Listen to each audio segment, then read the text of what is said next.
সাংবাদিক ভাইদের সময় দিয়ে ডেকে আমি প্রেস মিট ক্যান্সেল করাবো।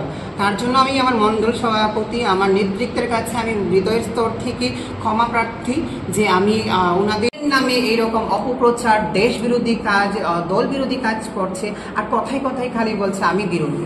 আমি বুঝি না বিরোধী কথাটা পর্যন্ত আজকের এই সংবাদটা পৌঁছাবেন যেন আমি ন্যায়ের দাবিতে এগিয়ে যেতে পারি।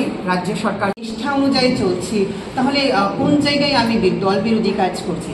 আজকে এই প্রেস সর্বপ্রথম আপনাদের সকলকে আমি ধন্যবাদ জানাই যে আজকে আমার ডাকে সাড়া দেওয়ার জন্য। আর এরই মধ্যে আমি দুঃখিত যেহেতু ভারতবর্ষের মধ্যে এরকম একটা যুদ্ধময় পরিস্থিতি, সেই জায়গায় দাঁড়িয়ে আজ আমার এই সাংবাদিক বৈঠক ডাকতেই হয়েছে নিজের জীবনের সুরক্ষার্থে, অন্যায়ের বিরুদ্ধে। কারণ আমি আমার দল এবং পার্টির সমগ্র নেতৃত্বের কাছেও ক্ষমা চাইছি যে আজকের এই সাংবাদিক বৈঠক দলের বিরুদ্ধে না, এবং দলের কোনো নেতৃত্ব এবং কেউ যেন এটা ব্যক্তিগতভাবে না নেয়। কারণ আমি মনে হয়েছে এই সাংবাদিক সম্মেলনটা করা খুবই গুরুত্বপূর্ণ।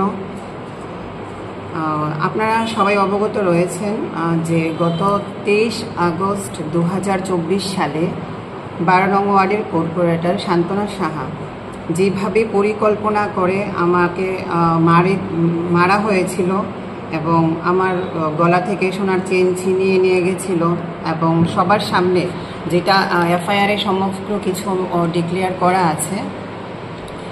তো তারপর দলের নির্দেশ অনুযায়ী 3 দিন আমি অপেক্ষা করলাম। 3 দিন পর আমি আইনের দ্বারস্থ হয়েছি। প্রশাসনের দ্বারস্থ হওয়ার পর আমাকে দলের তরফ থেকে ডাকানো হয়েছে, এবং দল ডিস্ট্রিক্ট প্রেসিডেন্ট অসীম ভট্টাচার্য আমাকে ডেকেছিলেন এবং সবটা বিষয় গুরুত্ব দিয়ে দেখবেন বলেছেন এবং আমাকে আশ্বাস দিয়েছেন। সেটাকে মান্যতা দিয়ে আমি সবটা বিষয়কে ভুলে সেইটাকে ওভারকাম করে স্কিপ করে ব্যাপারটাকে আমি 10 দিন পর থেকে দলের মেম্বারশিপ পদ গ্রহণ করা শুরু করে দিয়েছি, দলের নীতি আদর্শ অনুশাসন মেনে। সেই জায়গাতে দাঁড়িয়ে উনি যিনি কর্পোরেটর মহোদয়া রয়েছেন, উনি সবসময় আমাকে বিভিন্নভাবে থ্রেট দিয়ে যাচ্ছেন যে এই শহর থেকে আমাকে উধাও করবে, আমাকে বদনাম করে ছেড়ে দেবে, বিভিন্নভাবে অপপ্রচার আমার সম্বন্ধে করে যাচ্ছেন উনি। গত 30 মার্চ আমাদের ছিল বসন্ত উৎসব। সেই বসন্ত উৎসবকে নিয়ে 29 মার্চ আমাদের একটা ওয়ার্ড ভিত্তিক বৈঠক ছিল। বৈঠকে বিশেষ গুরুত্বপূর্ণ অনেকেই ছিলেন। তো বৈঠক শেষে আমি সবাই আমার মণ্ডল কার্যালয়ের সামনে দাঁড়িয়েছিলেন তারা। আমি ওখান থেকে বেরিয়ে যাওয়ার কিছুক্ষণের মধ্যেই আমাকে রাকেশ দেব নামে একজন ফোন করে। 1 মিনিটের মধ্যে আমি সেই তথ্যগুলো আপনাদের কাছে তুলে ধরবো। 1 মিনিটের মধ্যে 3 থেকে 4 বার কল করা হয় আমাকে। আমি ওই সময় পার্লারে ছিলাম, তার কারণে আমি ফোনটা তুলতে পারিনি। তো একজন বুথ সভাপতি যেহেতু আমাকে কল করেছে, আমি একজন মণ্ডল সম্পাদিকা হিসেবে আমার দায়িত্ব যে কী কারণে কল করা হয়েছে। আমি পরপর 9 মিনিট 10 মিনিট পর আমি 4 বার কল করেছি। সেই তথ্যগুলো আমার কাছে রয়েছে, আমি আপনাদের কাছে তুলে দেব।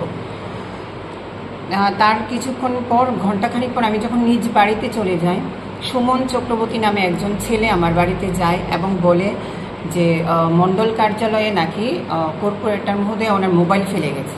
তো সেই কথা শুনে আমি রীতিমতো চাবিটা দিয়ে দিই ওর হাতে যে দেখার জন্য যে আছে কিনা। 1 ঘন্টা পর চাবিটা এনে আমাকে রিটার্ন করে যে অফিসে কোনো রকম মোবাইল ফোন পাওয়া গেছে না। তো আমি আবার ওকে বলি যদি মোবাইল ফোন হারানো যায় ওনার, সেটা একজন কর্পোরেটরের মোবাইল যেহেতু একটা গুরুত্বপূর্ণ বিষয় থাকতে পারে, আপনি বলুন যে পুলিশের দ্বারস্থ হতে এবং এটা জিপিএস ট্র্যাক করার মাধ্যমে যদি পাওয়া যেতে পারে। আমি বলছি সুমন চক্রবর্তীকে। এবং ঘণ্টাখানেক পর আবারও আসেও, এসে আবারও বলে যে কে জানি এসছে, ওরা নাকি দেখে একটু আবারও চেক করবে অফিসটা। তো আমি রীতিমতো আবারও চাবিটা ওকে দিয়ে দিই। কর্ণাটক এবং আরও দুইটা রাজ্যে আমি দেখেছি আরও তথ্য রয়েছে যেখানে 1% সংরক্ষণও দেওয়া হয়েছে ট্রান্সদের জন্য, এবং আমরাও সেই প্রপোজাল রেখেছি যেহেতু আমি ত্রিপুরা ট্রান্স বোর্ডের একজন স্টেট বোর্ড মেম্বার। এবং রাজ্যকে পুনর্নির্মাণ করার লক্ষ্যে শুধুমাত্র আমার এই যাত্রা যেন আগামী প্রজন্ম দেশের জন্য, সমাজের জন্য, সমাজকে এগিয়ে নিয়ে যাওয়ার জন্য, রাজ্য ডেভেলপমেন্টের জন্য, সমাজকে নতুন করে নির্মাণের পথে তারা নিজেদের নেতৃত্ব দিতে পারে। সর্বোপরি রাজ্যের মুখ্যমন্ত্রীর কাছে আমার বিনম্রভাবে অনুরোধ থাকবে যে এই বিষয়টাকে, এই পুরো বিষয়টাকে যেন সঠিকভাবে তদন্ত করা হয় এবং এই মোবাইল ফোন সংক্রান্ত যে আমার ব্যাপারে যে নোটিশটা এসেছে 29 তারিখ, আমি কোত্থেকে নেব 10,000 টাকার জামিনদার? আমার কাছে পয়সা নেই, পুলিশ আমাকে অ্যারেস্ট করে নেবে। এই যদি ডেটে আমি না উপস্থিত হই, আমার নামে ওয়ারেন্টও হতে পারে, পুলিশ আমাকে অ্যারেস্ট করবে। আইনকে আমি সম্মান জানাই। আমি যদি ওই দিন উপস্থিত হব, আমি জামিনদার না দিতে পারলে হয়তো আমার ক্ষতিও হতে পারে, সেটাও যেন রাজ্য সরকার গুরুত্ব দিয়ে দেখে। এবং আমি আবারও রাজ্যের মুখ্যমন্ত্রীর কাছে, দেখুন উনি সবসময় একটা কথা বলে, প্রথম ঘটনার পরে আমি অ্যাকচুয়ালি বিপ্লব দেবকে দেখি আমার রাজনীতিতে আসা 2017 সাল থেকে। উনি সবসময় থ্রেট দেয় গুরুদেব, আমি বিপ্লব দেবকে গুরুদেব মানি, যে বিপ্লবপন্থী বিপ্লব দেব কী করতে পেরেছে আমার। উনি সবসময় বরাবর এই কথাটাই আমাকে থ্রেট দিয়ে যায় যে এত বড় 86 জনের সাক্ষী নিয়ে বিপ্লব দেব কী করতে পেরেছে। আমার এফআইআরতে সম্পূর্ণভাবে ডিক্লেয়ার দেওয়া আছে, যেখানে উনি সবাই মিডিয়ার মধ্যেও সেগুলা ফুটেজ আছে, উনি যে থ্রেট দিয়েছিলেন মুখ্যমন্ত্রী কিছু করতে পারবে না, মেয়র সাহেব কিছু করতে পারবে না, তাহলে তো এগুলো উনি প্রমাণিত করে দিলেন যে কেউই ওনাকে কিছু করতে পারেন না।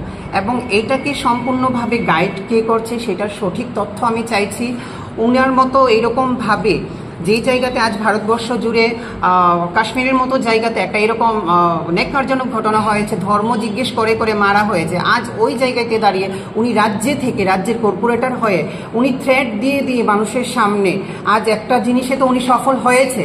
উনি বলেছেন আমাকে বদনাম করবে, আমাকে পুলিশের দ্বারস্থ হতে হবে, কোর্টে পাঠাবে, উনি এটাতে সফল হয়েছে। আগামী দিন হয়তো উনি কোনো অনৈতিক কোনো অস্ত্র আমার বাড়ির আশেপাশে বা ঘরে রেখে আমাকে দেশবিরোধী, দেশদ্রোহী বলে আমাকে জেলেও পাঠাতে পারে। ওনার হাজব্যান্ড রেট্টু সাহা, এবং উনি সম্পূর্ণভাবে এটা প্ল্যানিং করে আছে। যে আমি জানতে পারলাম একটা সূত্রে যে ওনার হাজব্যান্ড নাকি ওনার পিস্তল আছে, এবং যে কোনো টাইমে আমাকে এটা তো প্রথম আমি প্রেস মিটেও বলেছিলাম যে আমাকে দেশ থেকে গায়েব করা হবে, আমাকে মারা হবে। আমি যদি মার্ডার হয়ে যাই, আমি শুধুমাত্র আমি এটার জন্য দায়ভার আমি সান্তনা সাহা, রেট্টু সাহা এবং এই ঘটনা, এই যে মোবাইল ফোন নিয়ে যে ভিডিওটা আমি আপনাদের কাছে দিয়েছি, এর মধ্যে যারা যারা কয়েকজন জড়িত আছে তাদেরকে সকলকে যেন আইনের দাওরায় আনা হয়, আইনের দ্বারস্থ করা হয় এবং সঠিক তদন্ত, এবং এই ঘটনার সাথে যারা জড়িত আছে তাদের উচিত তদন্তের মাধ্যমে আইনগতভাবে প্রশাসনকে বিভ্রান্ত করে, কারণ আইনের সাহায্য নিয়ে উনি এই কেসটা করেছে, কারণ এটা সম্পূর্ণভাবে প্রশাসনকে মিথ্যা অভিযোগ, প্রশাসনকে বিভ্রান্ত করে এই অভিযোগটা আমার সম্বন্ধে এনেছে। আমি চাইছি যেন সংবিধান, গণতন্ত্র, রাজ্যের আইন ব্যবস্থা এবং মানুষের right to equality, speech and expression, যে মানুষের গণতান্ত্রিক অধিকার রয়েছে সেগুলাকে মান্যতা দেওয়া হয়, সংবিধানকে মূল্যায়ন করা হয়। মাননীয় মুখ্যমন্ত্রীর কাছে, আমার কাছে আরও বহু তথ্য রয়েছে যেগুলো আমি মিডিয়ার মাধ্যমে তুলে ধরলাম না, আগামী দিন হয়তো আমি মিডিয়ার মাধ্যমে সেইগুলো প্রকাশ্যে নিয়ে আসব। কিন্তু এরই মধ্যে আমি চাইছি এই ঘটনাগুলোর, দুটো ঘটনার যেন সঠিক তদন্ত, সুব্যবস্থার মাধ্যমে এটার অপরাধী যারা তাদের শাস্তি হয়। এবং উনি আরেকটা ঘটনা, যেটা উনি যে কাণ্ডটা করেছে মোবাইল ফোনে, আপনারা একটা জিনিস ভাবুন, পর্যন্ত এইটারও কোনো রকম সুরাহা হয়নি। এখন মেইনলি আপনাদের মাধ্যমে আমি চাইছি যেন এই আজকের এই সাংবাদিক সম্মেলনটাকে ব্যাপকভাবে দেখানো হয়, রাজ্যের এবং ভারতবর্ষের শেষ পর্যায়ে যেন এটা নেওয়া হয়। এবং আমি যেন এই গত ঘটনাটা এবং এই ঘটনাটা আমি আপনাদেরকে আমি ক্লিপটা একটু নিজ হাতে দেখিয়ে দিই এবং সবটা এখানে পরিষ্কার হয়ে যাবে। মোবাইলটা তো বর্তমানে কর্পোরেটরের কাছে আছে। আরেকটাও কথা আমি আপনাদেরকে বলছি, যে সময়টা আমি আগে একটু ভিডিও ক্লিপটা আপনাদেরকে তুলে ধরি।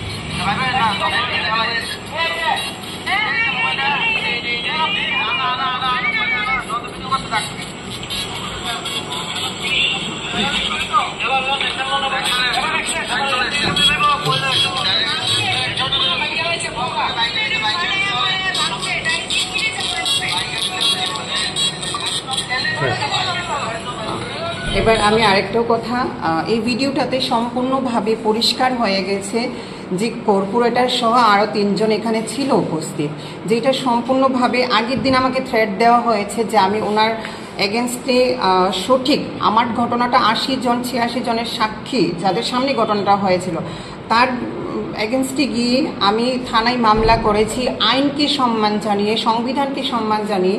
তারই বদলা নেওয়ার জন্য উনি আমাকে চ্যালেঞ্জ করেছে যে আমি ওনাকে কিছু করতে পারিনি আইনের দ্বারস্থ হয়েও, কিন্তু উনি আমাকে জেলে পাঠাবে এবং সেই হুমকি দিয়ে পরদিন এই ঘটনাটা উনি করেছেন। আপনার একটা জিনিস এখানে পরিষ্কার হয়ে যায়, মোবাইলটা যদি আমাকে বলা হয়েছে জিপিএস ট্র্যাক করে মোবাইলটা পাওয়া গেছে, যদি জিপিএস ট্র্যাক করা হয় পুলিশের দ্বারস্থ যদি হয়, পুলিশের আধিকারী নিজ হাতে, সেটা জঙ্গলে থাকুক আগুনে থাকুক যেই জায়গাতে থাকুক, নিজ হাতে ফোন উদ্ধার করবে। আর যদি কেউ সন্দেহমূলক থেকে থাকে বা অভিযুক্ত যেই থাকুক সাক্ষী প্রমাণ সহ, সেটা মোবাইল ফোনটাকে সিজ করা হবে অ্যাকর্ডিং টু ল। হ্যাঁ, এইরকম কিছুই করিনি। আমি পুলিশকেও জিজ্ঞেস করেছিলাম যে মোবাইল ফোনটাকে আপনারা সিজ করেছেন বা ফোনটা উদ্ধার কে করেছে। 3 দিন পর আমি এই ভিডিওটা পেয়েছি। তো এটা সম্পূর্ণভাবে পরিকল্পনা করে আমাকে বদনাম করার।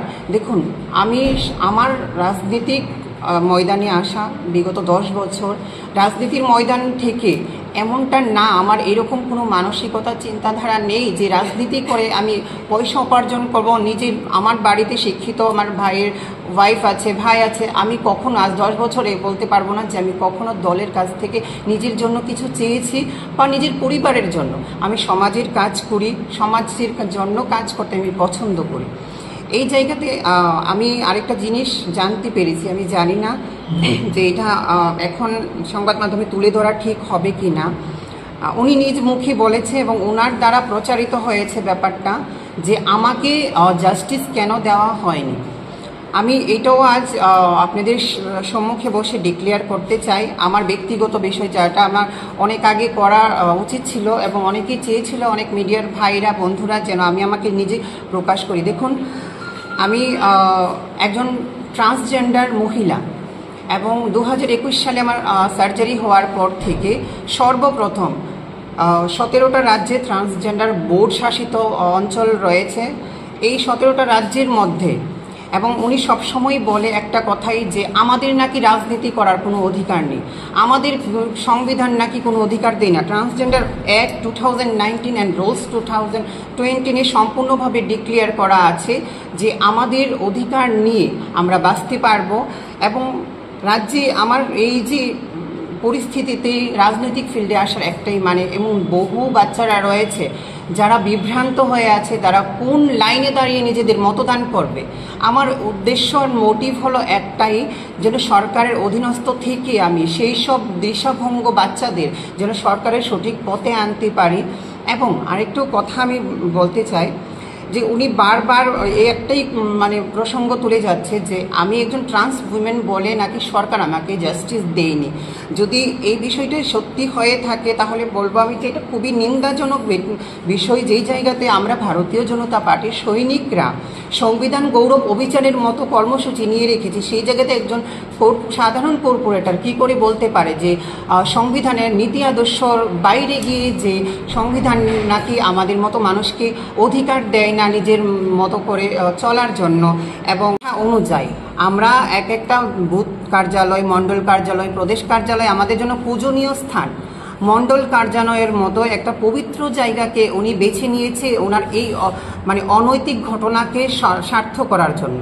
সেইটার জন্য আমি চাইছি যেন ওনার শাস্তি তো আমি চাইবই, এবং মণ্ডল সভাপতি এবং রাজ্য সভাপতি রিটেনের মাধ্যমে যেন উনি ক্ষমা চায় এবং এই ঘটনাটা যেন মানে পুনরাবৃত্তি না হয়। এই ওয়ার্ডের সাথে আমার একটা আবেগ জড়িত, এই ওয়ার্ডের মানুষ আমাকে ভালোবাসে এবং যে কোনো একটা ঘটনা হোক সবার কাছে। আরেকটা আমি ঘটনা মনে হলো তুলে ধরতে চাই আপনাদের কাছে। গত কিছুদিন আগে 25শে বৈশাখে এই আজ থেকে 6-7 দিন আগে একটা ক্যান্সার পেশেন্ট ছিল, ওনার ওয়ার্ডেই কাজ করতেন উনি। ওনার এইরকম অবস্থা, উনি আর ফিল্ডে গিয়ে কাজ করতে পারবেন না। উনি বলেছেন ওনার পাইপ লাগানো কি লাগানো ওনার শরীরে, যে ওনার এই কাজটা যেন ওনার পরিবারের একজন চালিয়ে যাবে যতদিন উনি জীবিত থাকে, বাট এই ওনার যে চাকরির পয়সাটা যেন ওনাকে মান্থলি দেওয়া হয়, যেন উনি ওনার ট্রিটমেন্টগুলো ভালো করে করতে পারে। রাজ্য সরকারের স্বাস্থ্য ব্যবস্থা খুব ভালো, সেই জায়গায় দাঁড়িয়ে কর্পোরেটের মধ্যে কী করে বলতে পারে। তারপর সঙ্গে সঙ্গে আমি আমার মণ্ডল সভাপতির দৃষ্টি আকর্ষণ করলাম এই ব্যাপারটা, আমার ওনার পর্যন্ত এইটারও কোনো রকম সুরাহা হয়নি। এখন মেইনলি আপনাদের মাধ্যমে আমি চাইছি যেন এই আজকের এই সাংবাদিক সম্মেলনটাকে ব্যাপকভাবে দেখানো হয় রাজ্যের এবং ভারতবর্ষের শেষ পর্যায়ে যেন এটা নেওয়া হয়, এবং আমি যেন এই গত ঘটনাটা এবং এই ঘটনাটা আমি আপনাদেরকে আমি ক্লিপটা একটু নিজ হাতে দেখিয়ে দিই এবং সবটা এখানে পরিষ্কার হয়ে যাবে। মোবাইলটা তো বর্তমানে কর্পোরেটরের কাছে আছে। আরেকটাও কথা আমি আপনাদেরকে বলছি, যে সময়টায় আমি আগে একটু ভিডিও ক্লিপটা আপনাদেরকে তুলে দেব।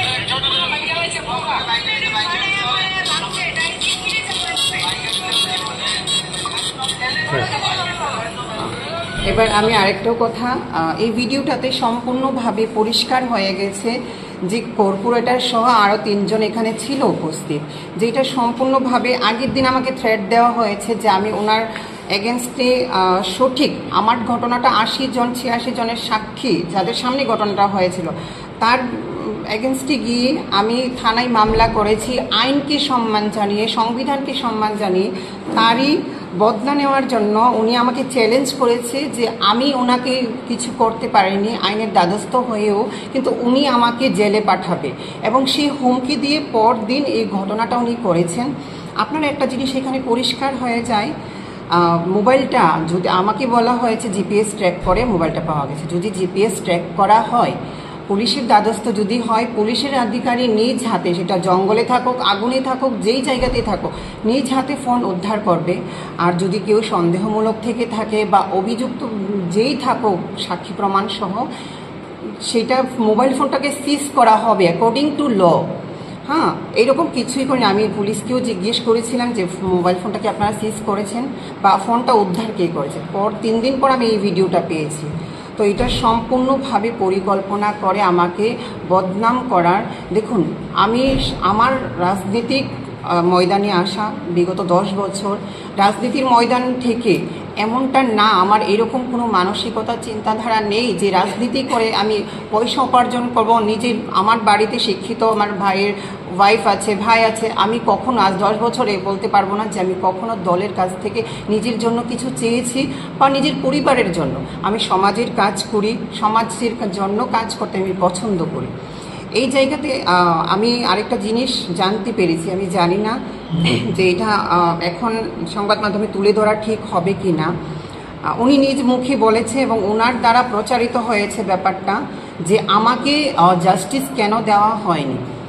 আমি এটাও আজ আপনাদের সম্মুখে বসে ডিক্লেয়ার করতে চাই। আমার ব্যক্তিগত বিষয় যেটা আমার অনেক আগে করা উচিত ছিল এবং অনেকেই চেয়েছিল, অনেক মিডিয়ার ভাইরা বন্ধুরা, যেন আমি আমাকে নিজে প্রকাশ করি। দেখুন, আমি একজন ট্রান্সজেন্ডার মহিলা এবং 2021 সালে আমার সার্জারি হওয়ার পর থেকে সর্বপ্রথম 17টা রাজ্যে ট্রান্সজেন্ডার বোর্ড শাসিত অঞ্চল রয়েছে।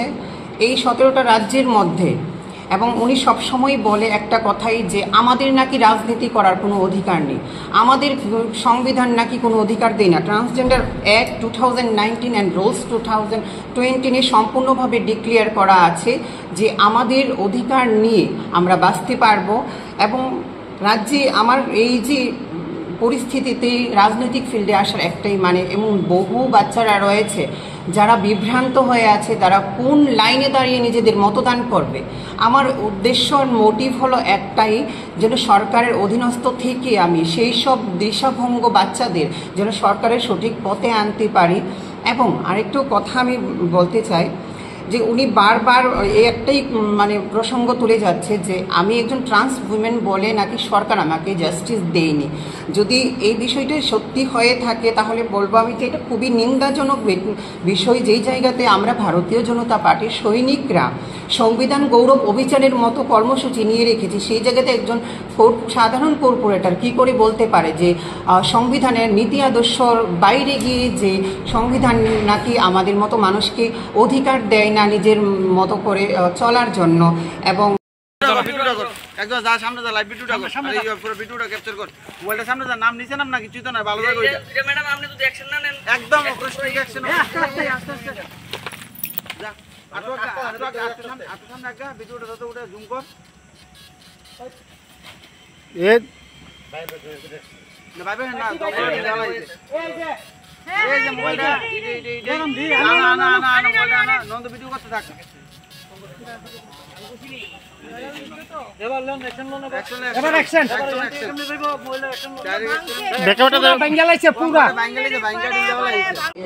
এর মধ্যে আমি পৌঁছে গেছিলাম প্রেস ক্লাবে, তার জন্য আমি আর এটা ক্যান্সেল করতে পারি, কারণ আমার এই অধিকার নেই সাংবাদিক ভাইদের সময় দিয়ে